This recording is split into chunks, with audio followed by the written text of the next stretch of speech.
Podcast world, what's up? Chad Belding back at you. Another episode of This Life Ain't For Everybody. Thank you all so much for the growth of the podcast, our sister podcast, The Foul Life, as well.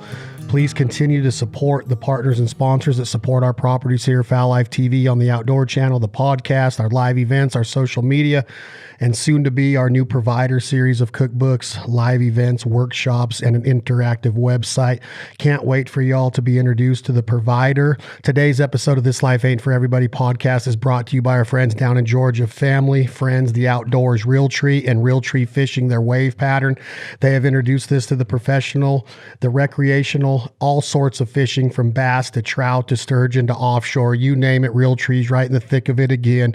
And today our guest is a person that wears this stuff pretty much religiously. He has turned fishing into his full-time job. I know he used to work in underground utilities. He comes out of the box swinging into the FLW Tour and now in the Bassmasters and Bassmaster Classic Tour. His name is Stetson Blaylock. He's part of the Realtree fishing team. Stetson from Arkansas. Welcome, my brother. Thanks for having me. Enjoying it. Realtree has stepped up the game. It's good to see a company like that get into the fishing industry. It's fun to represent brands that you can do, throughout your entire lifestyle, I guess you would say. With the fishing thing, for me, is my job, but I love to hunt in the fall, so it fits perfect. So tell me this. Now, I understand if you're up on a mountain and elk's got the best eyesight in the world and you're trying to get an archery kill on an elk, bugle him in, cow call him in, you're trying to get a 6-point on the ground, cut the back straps out. You're calling a coyote, Nevada desert, high mountain desert. You got to look like the sagebrush and the rock piles because their vision's unbelievable. You got duck hunting, you got 1,000 mallards on top of you. You got to be in that new timber pattern that you're wearing, or you got to be in Max 5 by Realtree because ducks are going to pick you out and go the other way. But come on, man, you're going to sit here and try to tell me that a fisherman now has to wear camouflage that's got watercolors. You can see I got the vibrant one right here. I got the wave pattern on my hat, my shirt. What could you do if I walk into a retailer, let's say we're at Max Prairie Wings down in your home state of Arkansas, and you're standing there representing Realtree, and I look at you and go, are we really trying to hide from the fish? Or is this a shelf appeal deal? Is this something that looks cool on your rod and your tackle box and the side of your boat and a 3M wrap? Is it just part of that passion of living the outdoors and the camouflage lifestyle, Stetson? Or is it really practical? Talk to me about why in the heck would Realtree make camouflage for fishing? Well, I think there's a few ways to look at it. One is it's a lifestyle. Everybody knows, and if you look back over the course of history and time, even in hunting, guys way back, they didn't have camo. They just wore solid colors or whatever they had to go hunt.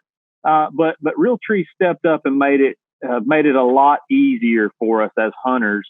And now getting into the fishing game, I'm not going to say you have to have it, but I will say I will tell and share some instances where I think it makes a huge difference. For instance, in the springtime, a lot of the fish are up shallow. You want to have something that's going to break yourself up. Like right now, my favorite thing to do is sight fish. Obviously, we're not on the trail, but when I'm on the trail this time of year, I'm sight fishing and bed fishing in the spring.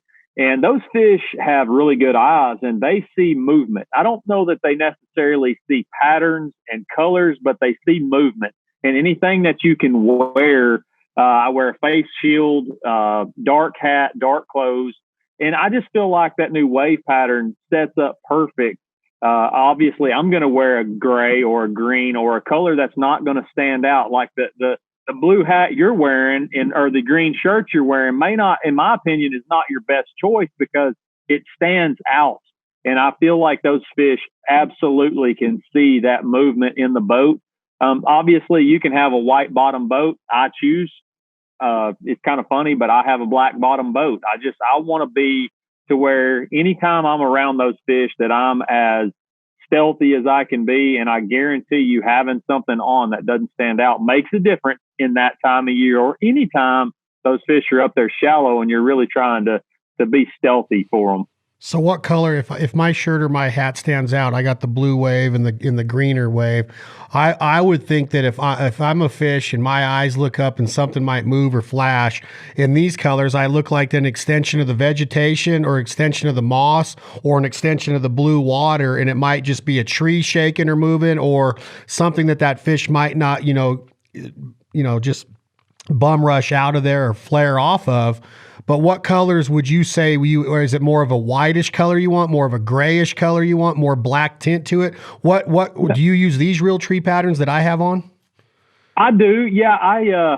Most of my shirts are the wave or the original fishing pattern that they came out with. And for me, I just want to wear a darker color. I feel like the grays, the dark blues, the dark greens, browns, those are all good colors this time of year. But I mean, for me to sit here and say that you got to have a pattern on your shirt to catch them in the spring, that's a little bit getting out there a little bit. But I guarantee you to have something that it's absolutely a lifestyle brand and a lifestyle feel, but it's all about confidence. And if I'm confident in what I'm wearing as well as what I'm doing on the water, I know that I'm going to be way more successful. It's just like hunting.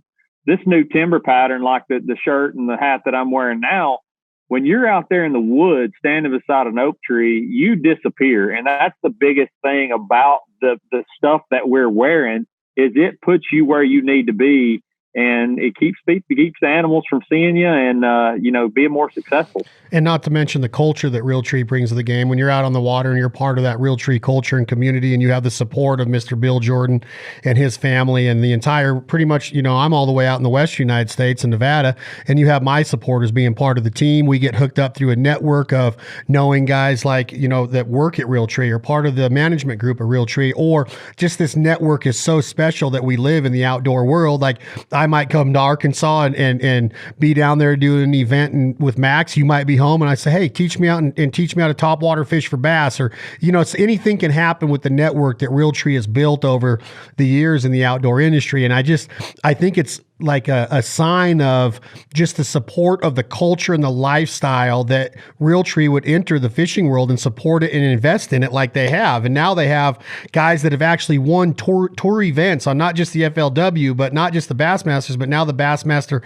Classic. And you are a true 100% full-time professional fisherman, which I would say the odds of becoming a professional fisherman and being able to support your family, they're very, very small. So that just shows you that guys with your reputation, your intelligence, and your success level are supporting this that Realtree's doing. So it's got some validity and it has, it's very legit. So take me back. You're 33 years old. You're coming up in Arkansas.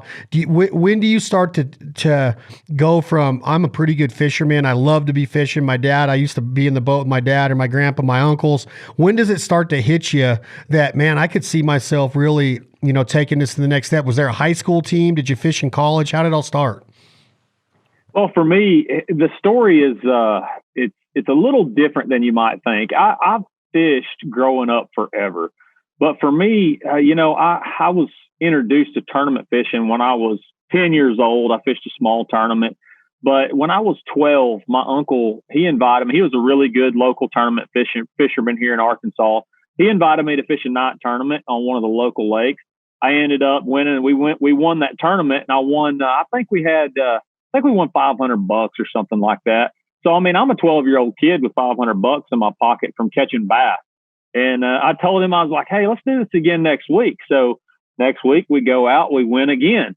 And so now I've got $1,000 cash money in my pocket as a 12-year-old kid. And just for me, it was the love of the competition. I'm gonna even step out and say it was the love of the competition more than the love of just catching fish. I mean, I do love to catch fish and catch all kinds of fish, but for me, it's that drive of you want to win. I want to be first no matter what I'm doing.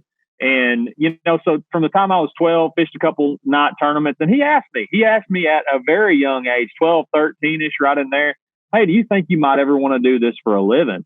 And, the answer right off the bat was absolutely. That'd be super cool. Well, he had some opportunities to go to work for, at the time, FLW Outdoors. And it was pretty cool that just him working for them and me getting kind of that in behind the scenes look. I wasn't old enough to fish any of their events because you have to be 16. So for about 2 to 3 years there, I just traveled with him and actually helped them set up the event.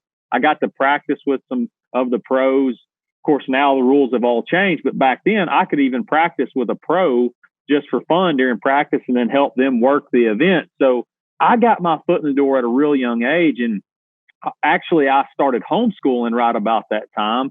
And I homeschooled all the way through high school so I could travel and tournament fish. I mean, at 17 years old, I was traveling the country fishing FLW as an amateur and fished that for 4 years, won the Co-Angler Amateur of the Year award, moved to the front of the boat, had a sponsor that offered to pay my way, was able to win a tour event my first year out on FLW. So that kind of set the pace to let you know, hey, you can actually do this and compete at a national level. And being able to do that, and then I fished, I think I was on FLW for 6 or 7 more years, qualified for their championship, I guess all but one time. And then I qualified for the Bassmaster Elite Series. And for me, that was always that feather that I wanted to stick in my cap. I wanted to fish on the Bassmaster Elite Series. I just felt like it was the top of the food chain when it comes to professional fishing. And being able to qualify for that, I guess 3 years ago, made the elites, fished for 2 years on the Elite Series, and just didn't ever really get in that groove. I don't know what it was, but 2019 came out swinging. I actually finished runner-up in Angler of the Year and just kind of got that groove back, got that confidence back that I'd had all those years on FLW. And then starting out 2020, had a top 10 in our first event, went to the Bassmaster Classic, had a top 5 finish there, finishing in 3rd place. And then the world got rocked. And here we are sitting here today with not much to do in the realm of pleasure. So we're just kind of, holding tight, hoping that the season kicks back off. But the story of my career and how I got to where I am is something I look back on quite regularly because it's amazing to see the youth and the next generation coming up now and all the opportunities that they have that I had to just kind of make it up as I went. But all they have to do is open the door and walk right into it with the high school fishing and the college fishing. And it's great to see companies like Realtree stepping in and helping out this next generation to become the next superstars, because I was there one day not too long ago just dreaming of being where I'm at today. And now you're ranked currently 3rd in the world, if my research does me right, which is a short year so far, but you're currently ranked 3rd in the world in Bassmaster Classic. But your story is relatable or comparable to that of like a Scotty Lago, who's a bronze medalist and a gold medalist in the X Games, a bronze medalist and Olympian. Sean White, gold medal in both of them. They get homeschooled. They're in a VW van. They're traveling from ski resort mountain to mountain. Their family supporting them. They're 12 years old, rocking the slopes. And then, they're both very successful in life. You get homeschooled, taken out of school at a young age. You're doing your version of extreme sport, because if anybody's ever seen a Bassmasters competition or an FLW, it's extreme with just how fast y'all are moving in those boats at times, which I want to get into that. So explain to me real quick, your career starts in the FLW. The FLW is owned by who? It's started by who? Why is it started? Is it considered the minor leagues of Bassmaster? Is it still considered professional? How would you define FLW, and how does it compare to the Bassmasters? Well, to make this as quick as I can, FLW and Bassmaster, FLW Tour and Bassmaster Elite Series were kind of on the same level. They were 2 separate organizations. They still are, have nothing to do with each other. It's kind of like, I'm going to explain it the best I can, but it's kind of like the National League and American League in baseball. They're both at the top level. It's just a different league. And that's the only difference in fishing is they're owned by different organizations. So it's for me, I just grew up watching Bassmasters, watching that classic every year, and always got the Bassmaster magazine since I was a little bitty kid. And that's just what I gravitated to. But I guess you want to say my foot in the door happened a lot easier with FLW. So that's the route that I took to start my career. Now FLW is now owned by another organization. And for me, I feel like I switched over to the Bassmaster Elite Series at just the right time, just for me. They're both great organizations. They both support professional fishing at the highest level. But for me, it's all about Bassmaster. I feel like that's the name that's been around forever. And when somebody looks at the sport, Bassmaster is the name that stands out to them. And that's why I've chose to stay there for the last 4 years. And I plan on being there for the rest of my career. As far as the professional level of it goes, Stetson, with the FLW again being compared to Bassmasters, Bassmaster Elite, Bassmaster Classic, do you stand to make the same quality of living, quality of life you're living revenue-wise if you stay in FLW? Do the sponsors increase if they see that you're now a Bassmaster? And does the paycheck and the purses, do they increase on a daily level or a weekly level when you travel from location to location? Well, every year payouts can change. Obviously, some years there's more sponsor money in the game, so there's more payouts to be had. They both do a great job. I made a solid living on FLW for all those years. In the Bassmasters right now, the full field of, I think we have 88 guys in the Elite Series now. Every angler cashes a check, even if you don't catch a bass. So if you have catastrophic failure in the event, you're still going to cash a check. Now, first place is $100,000 for each event. So pays 10 grand down a ways. And then there's good money to be made at each event. But it's just like anything else, any other sport that's out there in the mainstream. You've got to have the sponsors. You've got to have the support of those companies in order to make a solid living doing this. And for me, being able to do it now, I started when I was 21, was my first season as a pro, now 32. To me, that's what kept me out here is growing those relationships with companies and just being able to maintain a credible name and keep, just keep working hard and keep growing up that ladder. And, everybody says one day, I want to be there. Well, I feel like I'm there now, it's a cool thing again to look back on and just see the progression throughout my career. I think it's awesome. And you're saying that there's only 88 fishermen on the Elite Tour? Yes, on the Bassmaster Elite Series, there's 88 guys. Is that the maximum that it'll hold? No, they have a cap. They like to set a number that, for one, they want to be able to promote all their anglers. So they want to be able to, for the media coverage, if they have too many guys and they can't give everybody the media coverage that they need to keep their sponsors happy.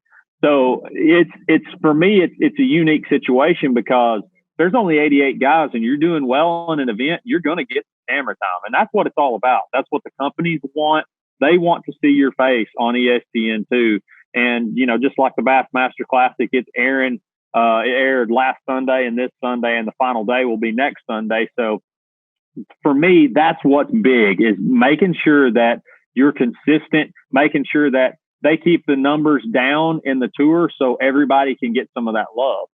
Now the other tours, the Bass Pro Tour that's out there, they have 80 guys in that one also. And then FLW is now the second tier to the Bass Pro Tour, which has, I think, 150 guys.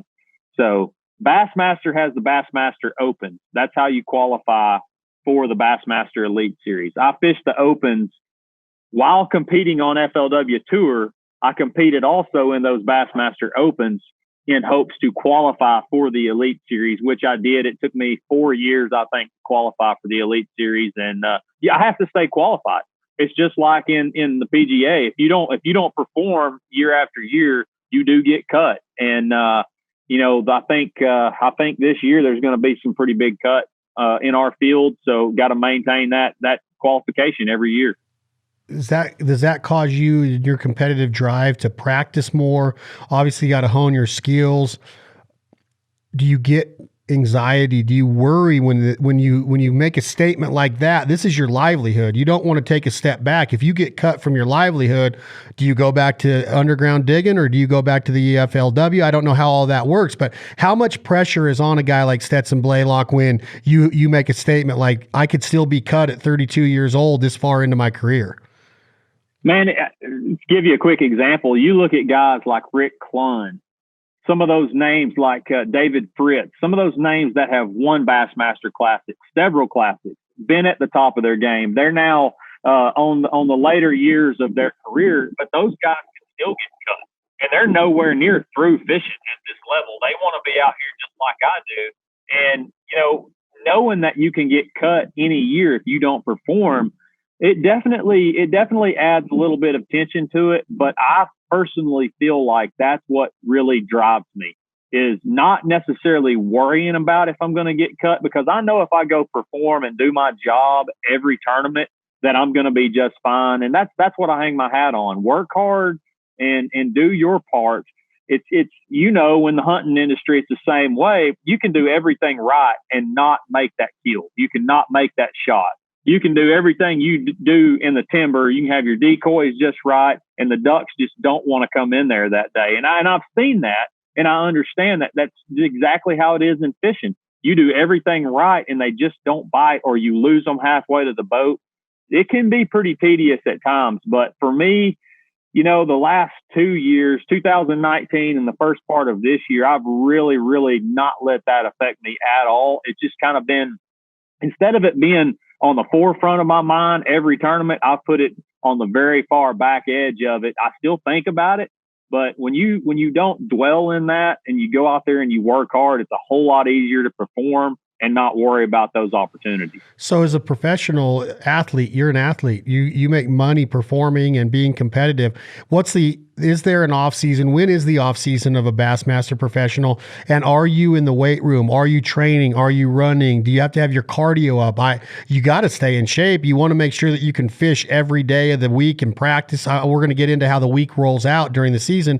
And when you're on the quote unquote on the trail, are you keeping up with your diet, your nutrition, your physical being, your aesthetics? You want to look good for your sponsors. You want to look good when you and your wife see you on ESPN. How does that play into your mind as far as the off season and the preparation with your training regimen?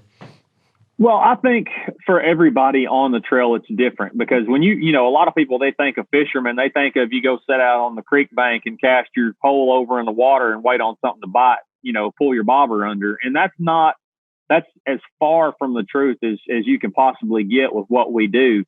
Our off seasons usually start around September, October. So it's just right for those guys like myself that like to hunt. So we can, finish our season and go right into hunting, whatever it may be.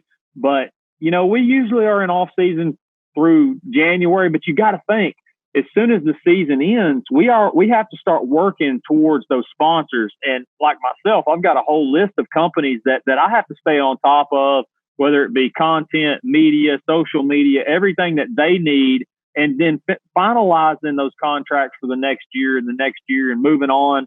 There's really no off season, in my opinion, once you reach that Elite Series level. So it can be kind of tricky to manage all that and still have time for family and your other hobbies like hunting in the fall. But as far as workout regimen goes, I don't know necessarily if working out is as important as your nutrition. And that's one thing that I try to watch carefully. I don't drink any soft drinks whatsoever, no energy drinks whatsoever.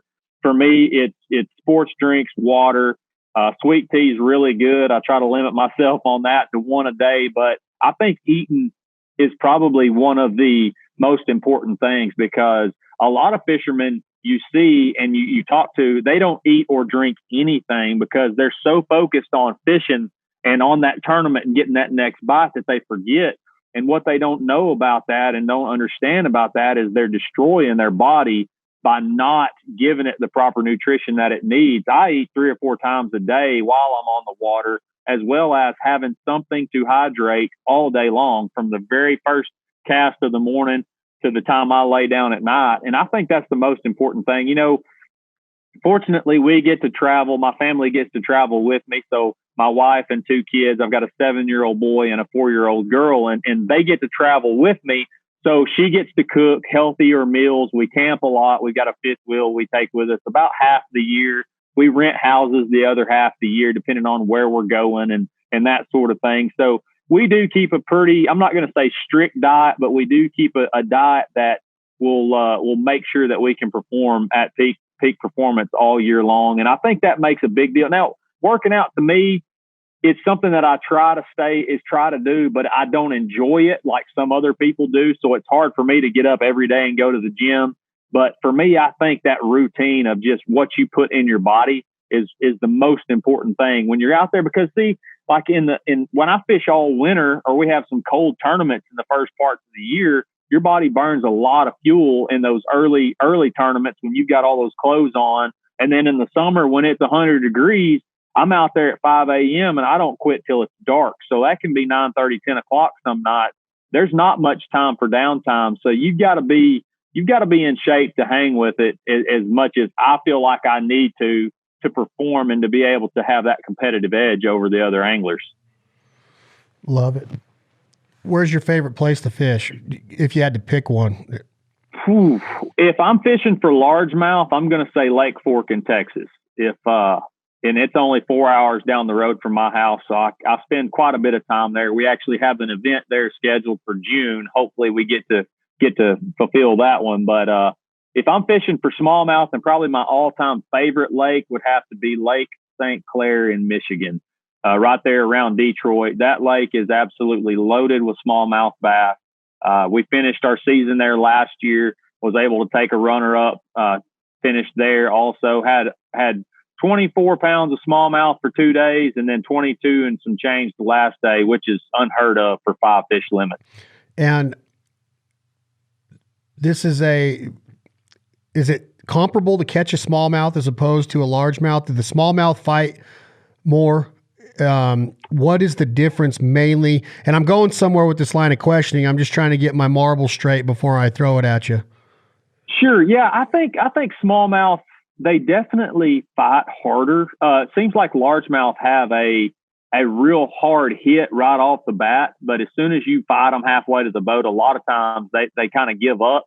Smallmouth do not give up. Even once you have your finger in their mouth pulling them over in the boat, they're still fighting you every minute. So if you're going to Lake St. Clair, Michigan, and you're going to go compete, what day do you leave Arkansas? Does the tournament start on Thursday or Friday? And how many practice days are there in there for you to get acquainted with the water? Sure. So we have an off limits that starts when the schedule's announced. So as soon as we get the dates for the following year, we have an off limits time. So we can't make any phone calls, get any information whatsoever. We can still be on those bodies of water by ourselves or with somebody that's family that has not been on that water, that has no previous knowledge of that fishery up until 30 days before practice starts. So, just for that tournament, for instance, I would drive up. I'd probably leave on it's a day and a half drive. So I'd probably leave on a Friday, get up there on a Saturday afternoon. Practice would start Sunday morning, practice Sunday, Monday, Tuesday, or depending on how the schedule lays out, we'll practice Monday, Tuesday, Wednesday, and then the tournament would start on Thursday. The full field would fish Thursday and Friday, and then only, let's see, how is it this year? The top, we've only had one tournament. So I think it's the top 40, 45 guys make the first cut. And then after that, it's only the top 10 for the final day. When you say the Elite Series, back to the beginning of the conversation, 88 guys are in it.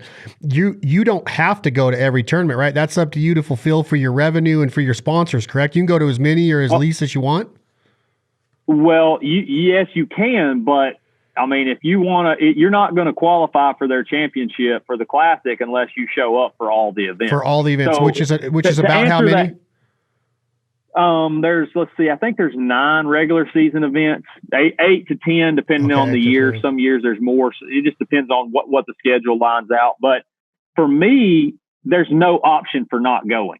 The only time that I've seen guys actually not go is A, if there's an emergency situation where they can't come, or B, at the end of the year, if they're so far down in the standings, they don't financially see it beneficial to show up to that event. But for me, in my situation, and knowing the sponsors that I have and the partnerships that I have, those companies don't expect anything but you to be there every single time. And that's what's to me, doesn't give you an option to not go, no matter how your season's going.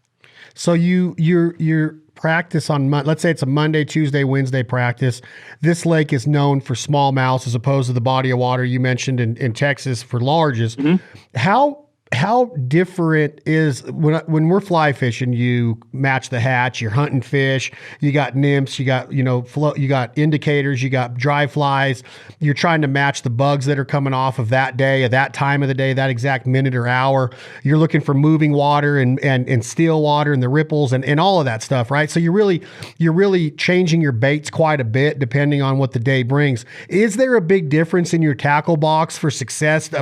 Is it weather driven? Is it water driven? Is it species driven? How does a professional bass fisherman know what to tie onto his line before he goes for the money? Well, for me, the further along in my career that I go, I find myself downsizing my tackle pile, I guess you'd say. I can take a fairly small amount of tackle with me and feel like I'm going to be successful. However, I have a drawer system in my truck that's level full. I have tubs under my camper shell that are level full. I take as much stuff as I think, but one key that I try to do is I try to understand where we're going. If I've never been there, the first thing I want to do is take a look at maps. I want to see what style of lake this is. I want to do my research because we can, in the realms of our rules, we can do research that's public. So anything that's public for that lake, we can research it. We can find out what's been going on. Is this lake a clear, deeper lake? Is it shallower and stained water? So I'm going to eliminate half my tackle by knowing what the water looks like. And if you've ever been up to Lake St. Clair in Michigan, it is crystal clear. And those smallmouth, there's largemouth in it too, but smallmouth win the event. So in the back of my mind, I'm thinking, okay, a northern fishery, smallmouth bass is what I'm going after. I'm going to take stuff that looks like what they eat. So they eat a lot of gobies, so little green pumpkin baits, small baits. They eat a lot of perch and bluegill. So I'm going to take perch-colored crankbaits, bluegill-colored crankbaits, spinner baits that are bright chartreuse because smallmouth love bright chartreuse stuff. To me, that's what it's all about, is just knowing before you ever pack your truck what kind of fishery you're going to be fishing at and what those fish like to do there. Because it's kind of like put it in hunting terms, ducks are ducks. They do the same thing no matter where they are. Yes, their patterns will vary, but they do pretty much the same thing. And that's exactly how bass are. You can have smallmouth bass, spotted bass, or largemouth bass, but they all eat, and that's what they do. And that's one thing I get a kick out of people going to the lake, and they come home and they say, man, they wasn't biting very good today.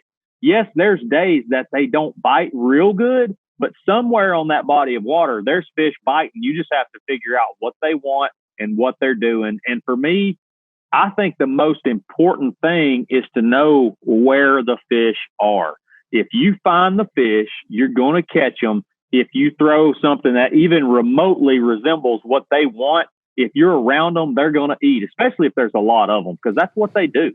So if you're practicing, Stetson, and you get up there, it's a big body of water. It's clear. You just said what kind of diet these fish are going to hone in on. What do you do on the first day? You've got your maps, your Google Earth, you got the lay of the land. Do you go look for the most undergrowth? You look for the most structure? You look for the most rock piles? What are you looking for on that first day? Like, where does your boat go as soon as you leave the dock? Well, for instance, I've been there a few times, and I understand that lake, and I understand it's like a bowl. It's real flat. You can be 2 miles offshore, and you're still in 12 to 15 feet of water. It's not real deep. There's not a lot of structure there. It's all grass. And for the most part, the grass is pretty short, meaning it doesn't grow up very high off the bottom. So I kind of know that I have to find that depth range. Are they in that 4 to 6, 8 to 12, 12 to 16, or deeper than 16? And once I kind of, figure that out, then I'm going to look for areas that have bigger fish, because you're going to catch those bigger fish in that same depth range all over the lake for the most part. You just got to find those stretches.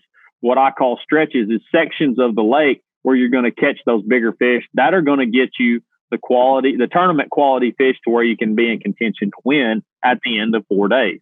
And that's the biggest thing for me.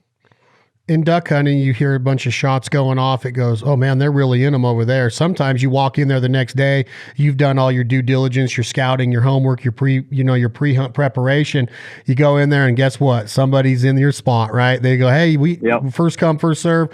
What is the rules of the Bassmaster Elite and Classic Series Tour? And what is the respect like between competitors and your friends? I'm sure you're friends with a lot of them. Does it ever get heated like NASCAR does? Even on the public boat ramps of your home state, it has been known for fist fights, the boat races of Arkansas, public flooded timber, fist fights, and just total ignorance of like people running into each other and bumping in like bumper cars, right? What is the rules? Can you go out and practice and find them and then somebody goes in there and just smokes your spot? Or is there a certain level of respect that goes into it as well? Well, going back to duck hunting, I've only been doing it for 5 years now, so I'm still fairly new to duck hunting. Even here in Arkansas, my brother's done it his whole life. I just got into it because I fished all winter. But now that I've been doing it, I got to get in on that last bit of that free running in Biomeda and those places here in Arkansas where you see those fist fights and you see those bumper boats. I got to be in on that the first couple of years I hunted.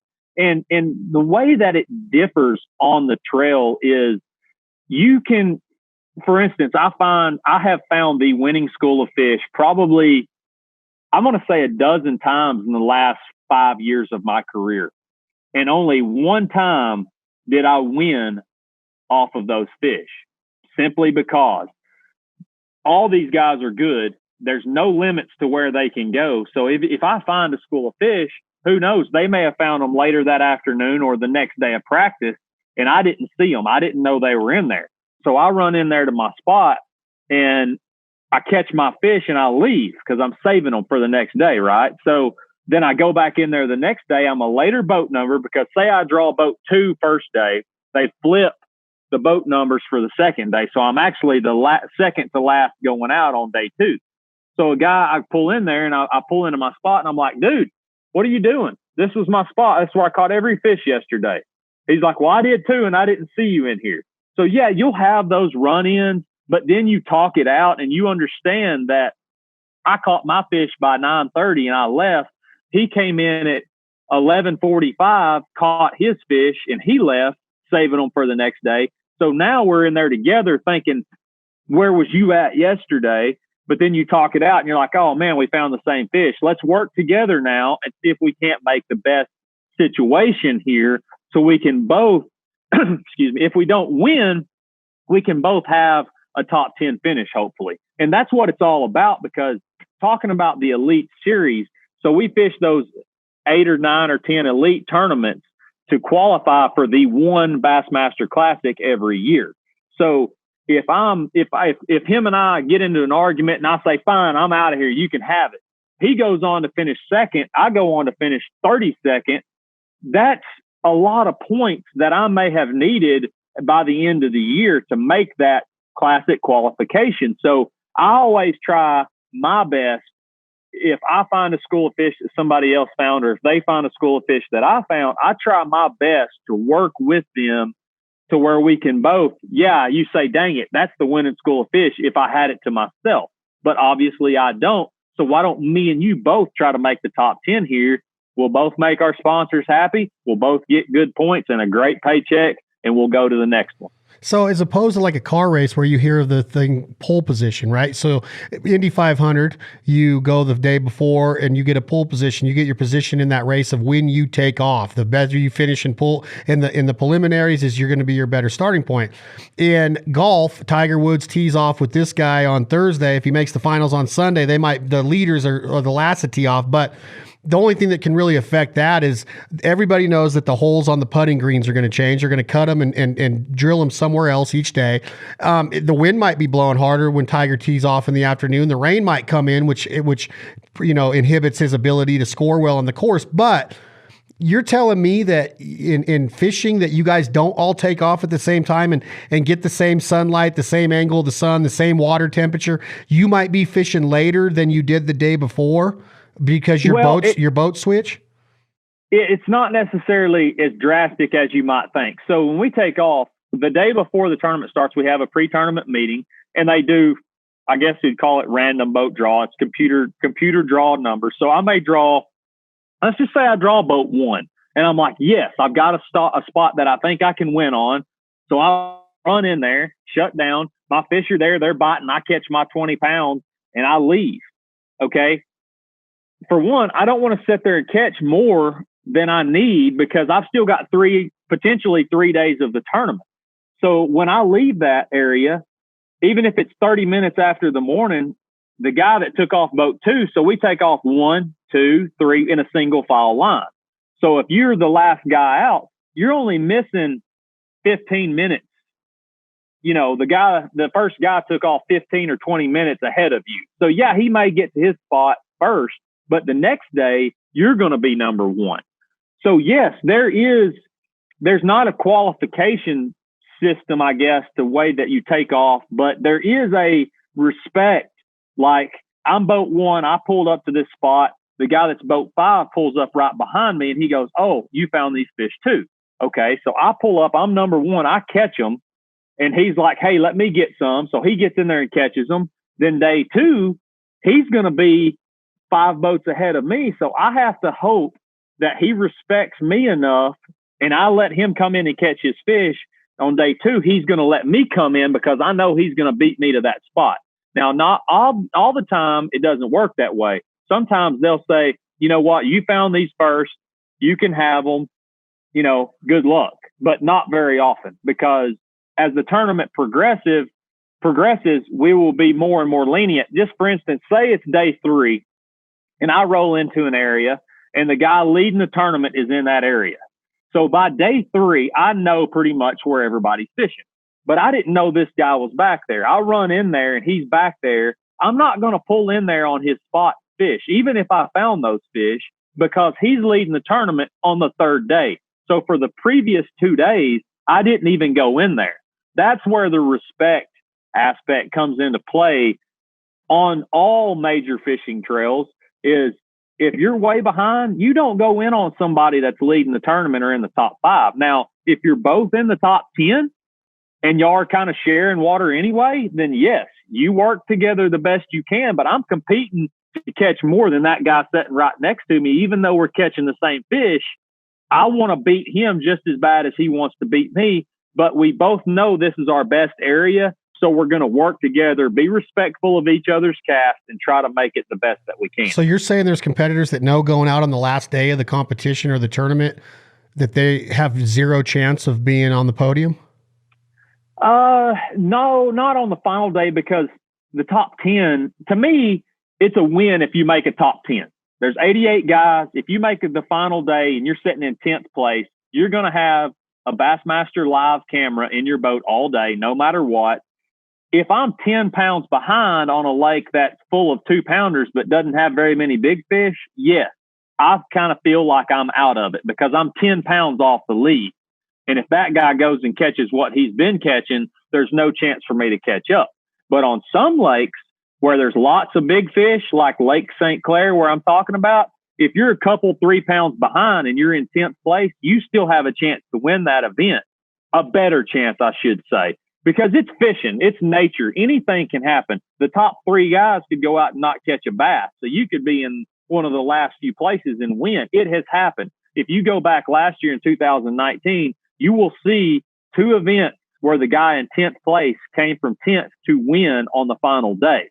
But as a general rule of thumb, if you know where some guys are fishing, you don't just blow in there because you know they're fishing there. Now, if you fish there the first 3 days and you shared it, yes, then you can still go in there. And every situation varies. And I'm not saying that everybody gets along, because that's not how human beings are.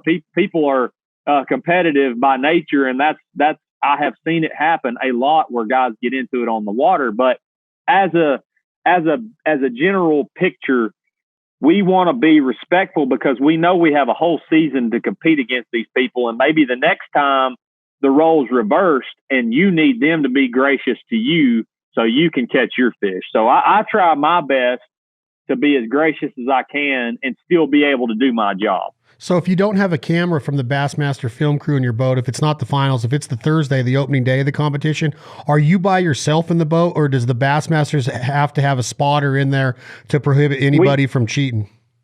Yeah, well, for one, there's very little, I'm going to say very slim to none rule breaking, intentional rule breaking. There's obvious all the time. People make mistakes. They fish in an off limits area.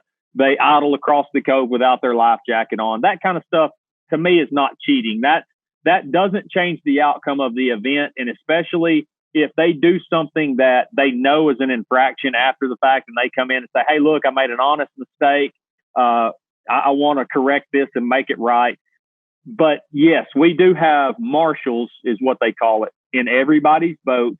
And if there's a tournament where we don't have enough marshals for everybody, then they do random truth verification test, daily. So you definitely don't want to be in the wrong or on the wrong side of that, because it's kind of like in other sports, you see on social media, so-and-so got banned for some substance or whatever the case may be. Word travels fast in the fishing industry, and it's such a small industry in the big picture of things.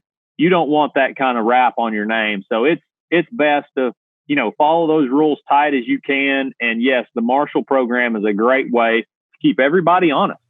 So when you get to the level you are and you're tied in with these competitors that would be considered at your same level, right? Like there's Major League Baseball players, and then there's Mike Trout. Even Mike Trout strikes out a bunch. Even Mike Trout gets out all the time, but he's still considered by most the best player in the game, if not all time, of at least right now. Sure. What differentiates the top fisherman? Is it knowing the lay of that lake? Because it seems to me that, and I want to go into specifics like casting and the different casts and matching baits and driving boats but it seems to me like the main ingredient, once you get to your level of success and your your professionalism as a fisherman and an angler, that the only thing that would really separate you guys would be knowing the body of water and finding the fish, because with your talents and your presentation, I know is key, which I want to get into the presentation of making that bait swim the right way. What is that fair to say that really what separates y'all is getting to the right spot on the water? Yeah, a lot of times at this level, I see there's different mental aspects, and in professional fishing, the mental side of it, I'm not exaggerating when I say I think it's 80 to 90% of what we do, because I'm going to be honest with you. I know some high school kids that can cast and fish just as good or better than myself. But what's up here and what I've learned in all my experiences from fishing tournaments, fishing 5 bass limit tournaments, I know what it takes to win. And I think that's just the difference that separates a high school or novice angler. I'm not saying high schoolers are not professional anglers, but what I'm getting at is those people that don't do it for a living or that are wanting to do it for a living. What separates us, in my opinion, is just that mental aspect, knowing that it may be 2:00. You got to check in at 3 and you don't have a fish in the boat. And you have 1 hour to catch 5 fish to make it back to the scales to save your whole season.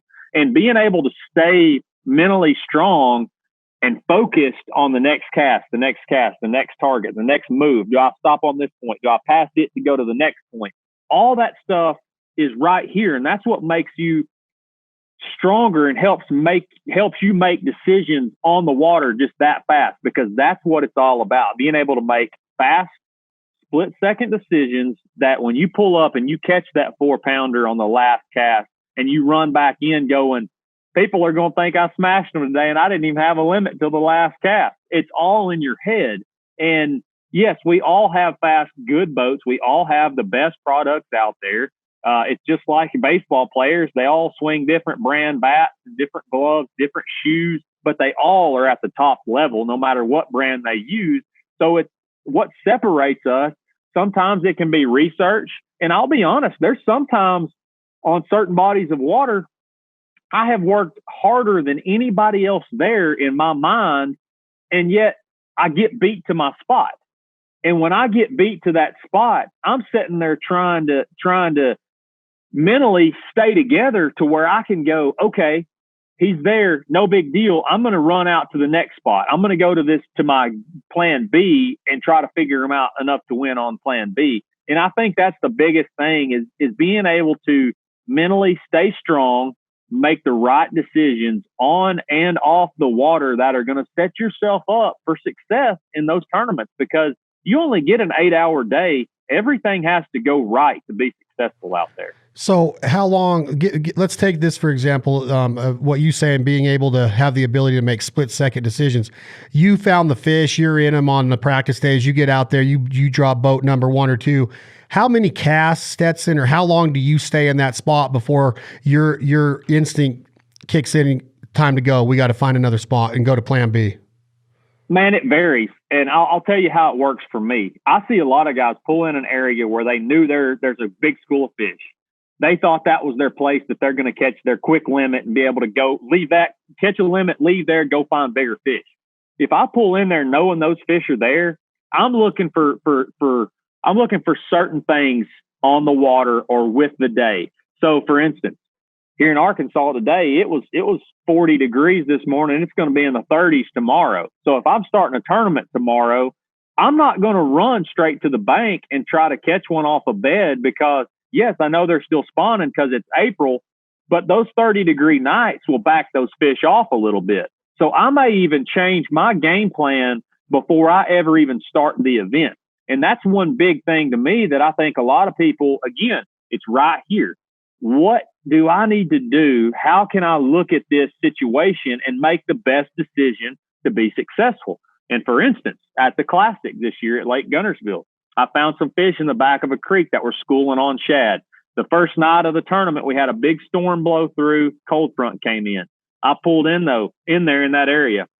Those fish were completely gone. I did not see any shad activity, didn't see any fish chasing those shad, but I stuck with it a little bit longer than I probably should have.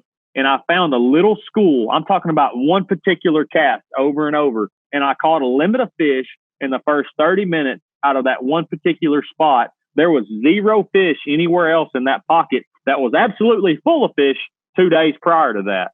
That's those decisions that mentally you have to be able to talk yourself through it. Do I stay? Do I keep fishing till I locate the school because I know they're still here? Or do I run and take a chance on finding them somewhere else? And I think it's just, we all make those decisions differently. You'll see that if you watch us on TV. You'll see guys pull into a spot, they make 3 casts, they're like, nope, this ain't it, time to go, and they run. Or some guys like myself pull in there, they make a few casts, then they analyze what they're seeing and feeling before they make a quick move. And for me, I just feel like I've done better by giving it just an extra 5 or 10 minutes to analyze it. Not necessarily to say I need to make 10 more casts, but just I'm going to make 10 more casts, but I'm going to be thinking and analyzing what my next move needs to be before I just blow out of here and say it's over with.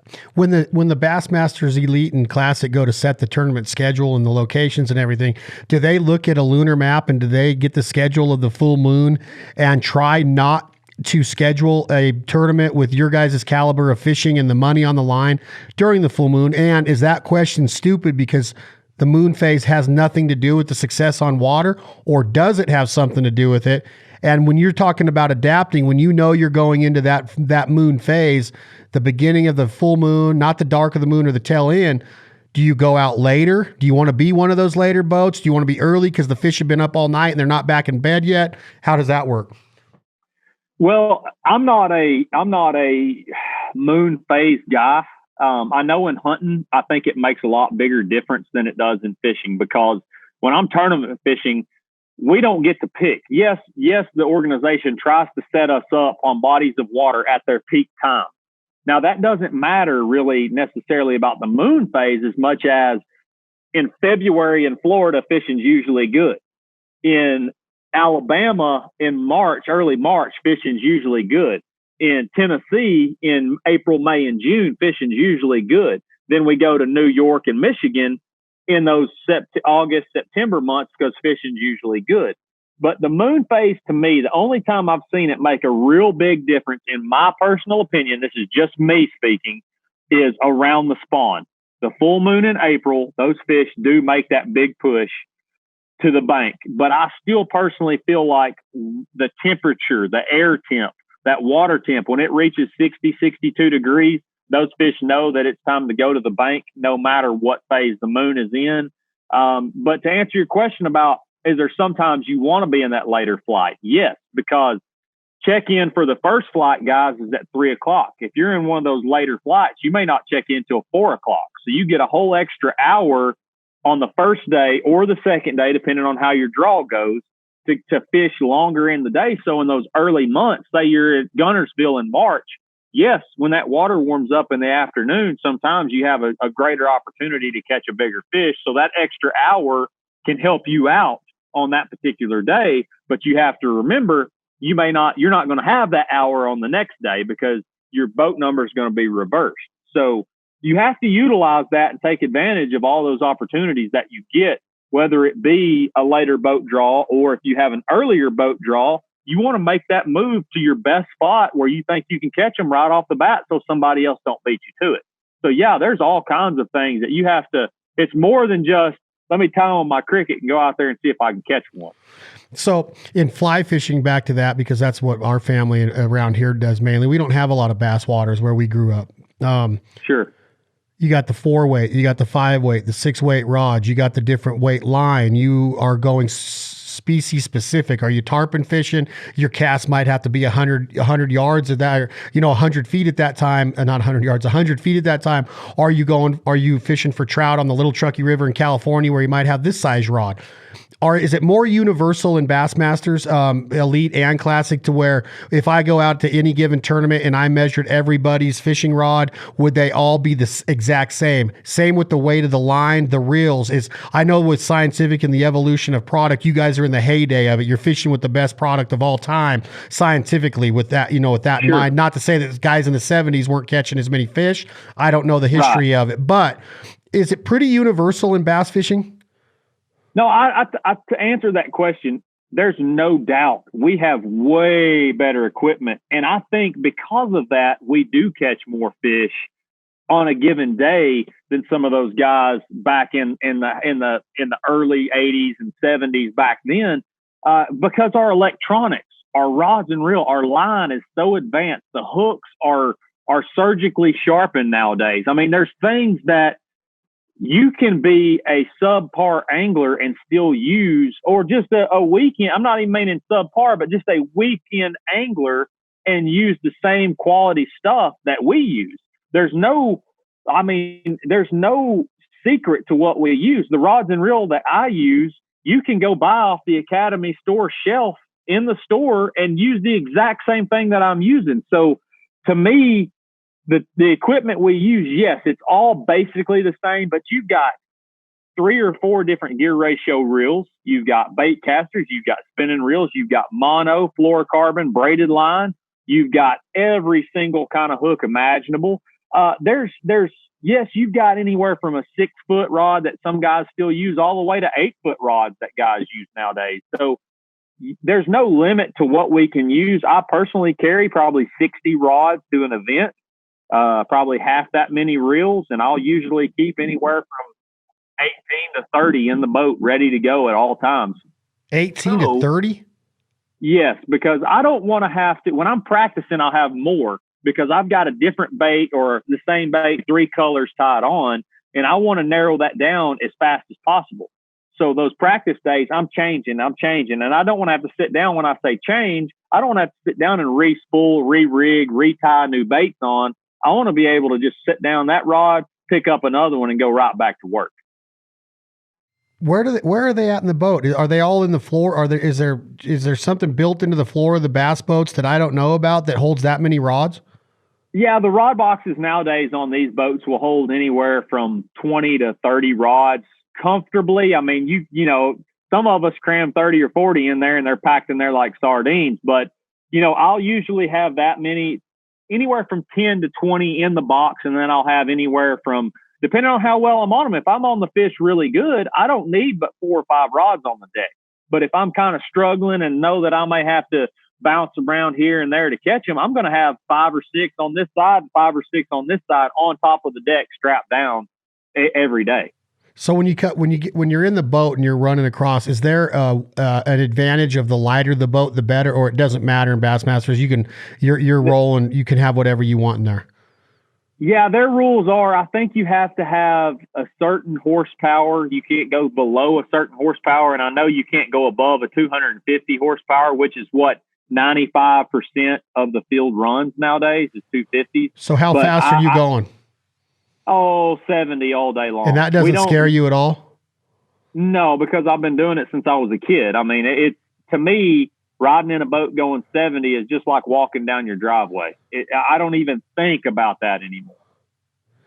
That seems very fast, Stetson. I want you to really, really be cautious and safe, okay, when you're out there the next time. Well, you're going 70 miles an hour. You know where you're going. Your mind starts to tell you. Visualization is a huge, huge part of success in anything in life, in my opinion, from hitting a baseball to landing a business deal to being a professional angler on the Bassmasters Elite Tour. You start to visualize. You start to approach your spot. What's going on now? You're behind the wheel, right? You don't have a chauffeur when you're a professional bass fisherman, right? You're driving the boat, you're pulling up, you're letting off the accelerator, you're coming to your slow down.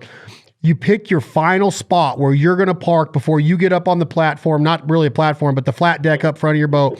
Sure. And you're getting ready to throw that first cast. Take me through leaving the dock and getting to that spot. You drop anchor, do you put your trolling motor down? You're controlling it with your foot at this point. Tell me what goes on from there. Well, I'll throw another crazy scenario at you. So let's say I'm taking off and I'm halfway to my spot running 70 miles an hour, and something in my mind clicks and I see the wind blowing over on a rocky point there, and I'm like, ooh, I better stop there real quick. I go from 70 to 0 in 5 seconds, jump up on the front deck, throw my trolling motor in the water, and I'm picking up a bait that I had no intentions of throwing. And I'm starting my day just off of a whim of, man, that looks really good. There should be a big one pulled up there feeding on shad from the night before. I want to make 3 or 4 casts there to make sure that there's not a tournament winning fish there before I go on about my day. I've done that so many times where you're like, you practice, you prepare, you have this game plan in your mind, and then you're taking off and it's time. Your game started. They've already hit the green button. You're on go. And you run into your first stop and you go, oh, that looks really good. You whip over there and you shut down. Now your whole day's changed because of one decision you made. Now you have to say, okay, I think there's going to be several boats in my other area where I planned on starting. So now what do I do? And that to me is what separates, I'm going to say, the men from the boys, is knowing how to make that decision and it be the right decision more times than it's not. So when you pull up to this spot, you already told yourself, I'm letting my A game go. Not my A game, but my A spot, my number one. Yeah. Somebody might go get it now because I decided I saw this wind blowing. So it could bite you in the butt. But if it doesn't, winning and success is all about taking risks, right? It is. So you're saying you'll know in 3 casts if that big fish, that big guy's eating on shad the night before and he's just schooled up there a little bit. It all depends, but yeah, pretty quick you'll know. And there's times I'll pull up and go, man, this is perfect. I run over there, shut down, jump up, make a cast, and I'll go, ooh, this doesn't look like it did when I was running by. And I throw my trolling motor down, strap my rods down, I'm back up running before the next guy even comes by. I mean, there's no set time or length of cast you have to make. I mean, there's times I've pulled up to a bank, jumped up on the front deck, dropped my trolling motor, looked at it, go, nope, this ain't it. Throw my trolling motor down and away I go. I didn't even unstrap my rods, but I can tell by looking that it's not right. So when it is right and you throw that first crankbait, is that safe to say they're all crankbaits? Are they all crankbaits when you get to this level of fish? Okay, so that's not safe to say. There is. I would say I don't have a number on it, but I would say I could come up with at least 2,000 to 3,000 different rigs that I could throw. 3,000 at any spot at any given time. Can you report back to us tomorrow with a picture of each one so we can put them on the website? 3,000 of them, buddy. It would take a minute. But here's the deal. There is certain things, like what I was saying a while ago. I know when I get to a lake, if the crankbait's going to be the deal, I'm going to have 3 of them tied on, and that's going to be my first cast every time.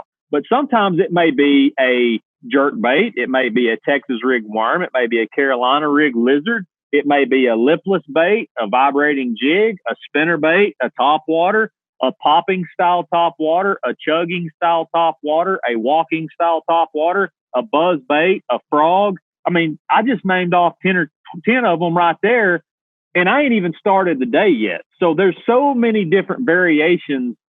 And then you've got different colors of all those variations. So it is a never ending game to figure out what it's going to take. But most Americans love to eat a Big Mac. They can say that McDonald's sucks or the French fries suck, whatever, but I'm going to say that they're not being truthful if you can honestly tell me that McDonald's food doesn't taste good.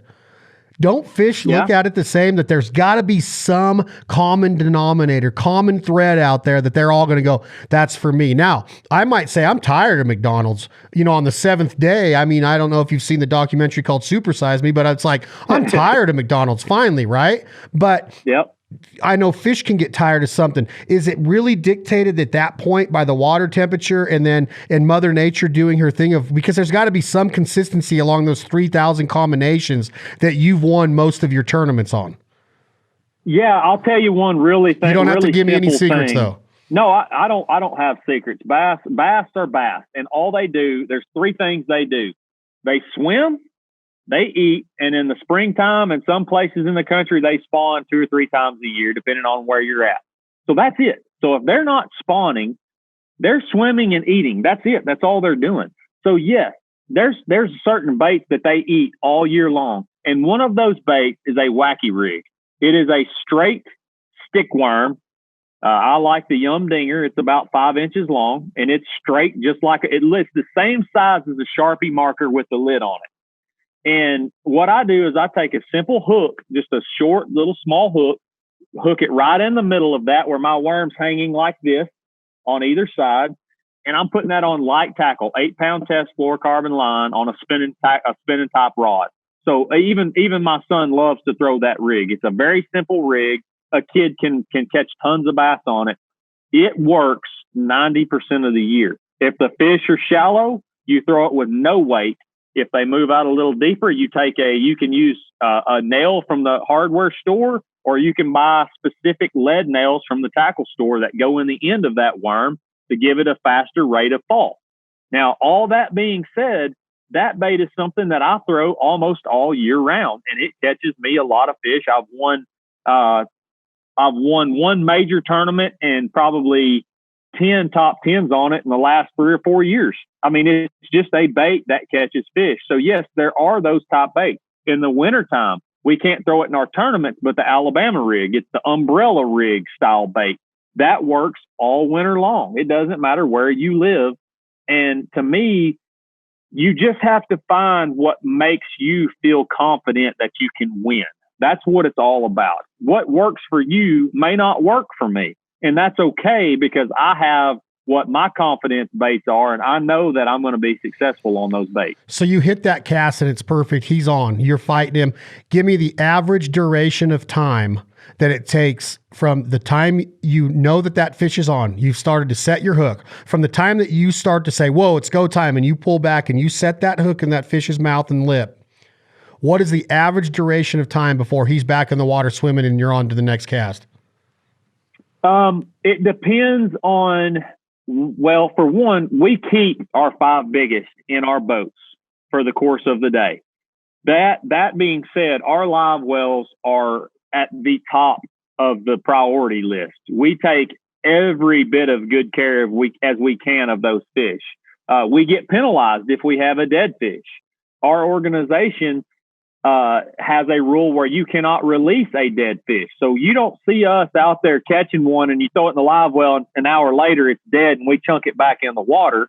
That's not good. We have to bring that fish in to weigh it in.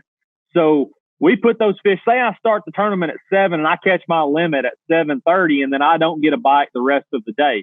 Those fish will live in my live well with fresh water pumping in on them all day long. I have live well treatment that I put in there to give them, to either help them relax or give them more energy, depending on what time of the year it is. If it's hot, I put ice in there to keep the water cooler so they can live as comfortably as they can.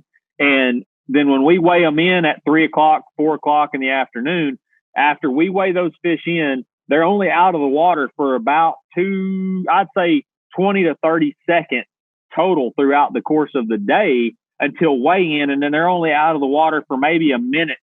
That's a minute from the time we check in to the time they're released back into the water, maybe 1 minute that they're out of the water from the time because we got to put them in our bag. Then we walk up to the bump table, what they call it. And there's tanks there behind the stage. So we set that bag. It's a perforated bag. So we set that bag easy down in this tank of water that has fresh water and oxygen flowing through it the whole time as we wait till our turn to weigh in. And then when we walk up to weigh in, those fish are laid on the scale. They weigh them. And if you watch a Bassmaster event, as soon as those fish are weighed, the tournament director will take that bag from your hand and he will walk those behind the stage where they go in a live release boat, which is a big pontoon boat with a big freshwater tank on it. And then when they get to a certain number of fish in that tank, then they will take that boat, dump it in the lake, take it out in the middle of the lake, and release those fish back into the lake or river that they came from. So when you start your day and you get 5 fish, that's your limit, and you go on the weight of those 5 combined. So you could, have 20 pounds, 7 ounces by the end of the day, depending on what size. What does that first fish tell you? If it's a 2-pounder, does he live in your well until you prove that he's not going to be at least the average of that day? Do you always keep the first fish? So here's how it goes. So every lake has different, most of the time it's states, but every lake has a different size limit. So let's just say that it's a 12-inch limit on the particular body of water. I've done my research and I know that 5 12-inchers is not going to do you any good. However, I talked about that Bassmaster Classic qualification. Every day's catch goes towards that qualification. And it's based off of points. You get points by each place you finish up higher in the event. So if I have a 12-inch fish in my bag and I say, man, this fish is only 12 inches, it's not going to do me any good. So I chunk it back in the water. If I only weigh in 4 keepers that day when my limit's 5, that 12-inch bass that may weigh 1 pound could be the difference in finishing 22nd versus 17th. There's just that 1 pound. So in my eyes, I never throw back a keeper until I have a limit. And then, yes, once I get my limit, if I catch fish that don't meet the requirement of what I already have in my live well, then I throw those fish back. But if it's bigger than my smallest fish, then I start the culling process where I'll go in my live well. I have them marked, which one's the smallest to the biggest. Then I take my smallest fish out and I weigh it on a scale to see if it's bigger than the one I just caught. And if it's smaller than the one I just caught, I throw it back. Now I put the one I just caught on that marker and put it in my live well. When you're out there, the rules, what do they say as far as, obviously you had already stated in the earlier stage of this conversation, Stetson, about you can't call any local help. You can't have boots on the ground to help you learn depending on what time it is when practice starts. 30 days before. Are you allowed to take your cell phone out as a professional angler and take a picture of it or update your social media or your Facebook story or your status or your Instagram story and say, hey, just caught number 3, and then your sponsors are like kept up to date on that? Or are they thinking that if your cell phone's out, you're looking for something on your apps that could be potentially deemed cheating on that body of water? Yeah, we can use our cell phone. We can use it for looking at maps. Like if we have mapping profiles on our phone, or taking notes, like if I'm bed fishing and I mark a fish on a bed that it's not going to help me today, but it might help me tomorrow, I'm going to write down, put a note in my phone. It's to the left of the dock with the American flag on it. So yes, I can use it. But as far as keeping your fans and the people that are watching involved, we have what we call Bass Track. So Bass Track is the marshal that's in your boat will take you catch a fish, I'll weigh it, and I say, okay, on my scale, that fish says it's 2.5 pounds. So he's going to take his phone out and he's going to go into Bass Track and he's going to update Bass Track and say, Stetson Blaylock caught a fish that weighs 2.5 pounds. So now Bassmaster takes that text that he sends in and they update it to a list that's ever going on Bassmaster website. So even if I don't have a camera, you yourself could follow along to see how my day's going based off of my bass track standing. Now, it's not 100% accurate because I'm using my handheld scale, not the official scale at the tournament. And let's just say I'm in bad cell service. So my marshal's phone doesn't have service. He can't upload that. So at 10:30, I may show no fish, even though I have a limit of bass, but he may not be able to upload those fish to Bass Track until I get service or till he gets service on his phone. So now you got your limit and you're headed back to the dock. Are you going 70 miles an hour, even if it's only 8 a.m, and you think, I'm trying to figure out, how do you tell yourself you're done? If you caught your limit, you could always throw one back and go for a bigger one. So how do you know it's time to gas it back to the dock and weigh in? There's never, I fish till the very last minute. You know, if we have to be in at 3 o'clock, I fish till 2:55 or 2:56. Depending on how far I have to run in, yes, I fish till the last second. When I shut down and I'm idling in there to check in, I want that clock to not show more than 1 minute or 2 minutes. But you only give yourself what? So you're dependent 100% on the mechanics of your motor, and if there's any letdown in that at all, you don't even give yourself to get jumper cables out or do anything. Sometimes no. That's crazy. That's crazy to me. If you have a pretty good size limit of fish, why would you run it up until you? Well, if the smallest thing happens, you're out of the money. So here's the deal. You have to look at it several ways. If this is day one and I've got 18 pounds and I know that 15 pounds is usually pretty good there, I'm coming in 30 minutes early. I'm at least going to be to where I can see the takeoff and then just get there easy and quick. But if it's the final day and I know that I need 20 pounds to have a chance to win, I'm pushing it to the very end, because the worst I can do is finish 10th, which is still a really great payday. So I'm going to take every risk that I have to better my chances to have a chance to win. What is the average when you go into any style tournament like this, whether it's the Pan Am Games for Jiu-Jitsu or it's a golf tournament, it's an entry fee. When I was competitive duck calling and goose calling, I'd have to pay $75 to enter. If you win, you got some contests were up to $15,000. Not many, but some of them were.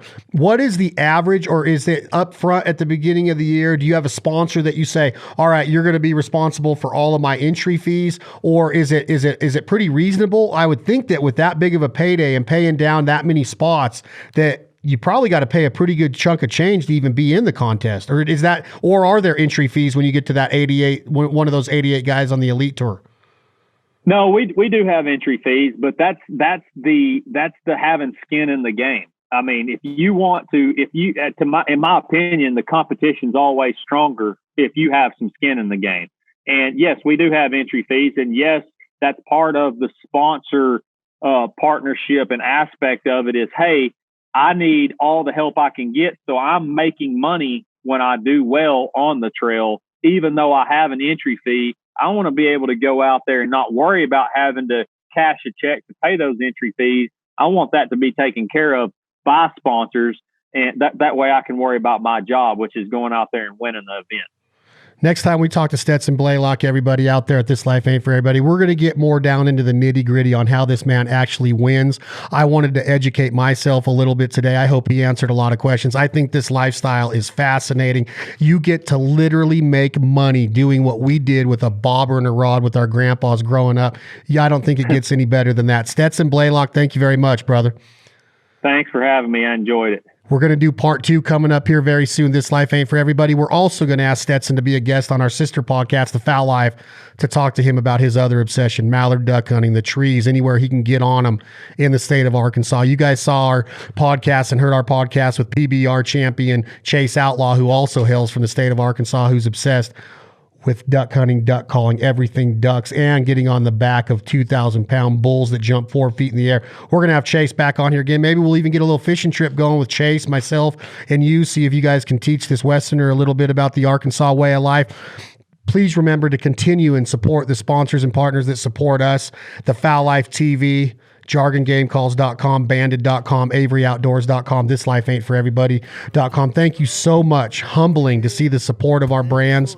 Tom, hit that button. This has been another episode of This Life Ain't For Everybody. This is going to be Leith Lofton, written by Leith Lofton and Drake White. What you going to do when the money's all gone? Thank you all very much. I'd rather be poor living off in a hole, rich as hell without a soul. Life on earth won't last too long.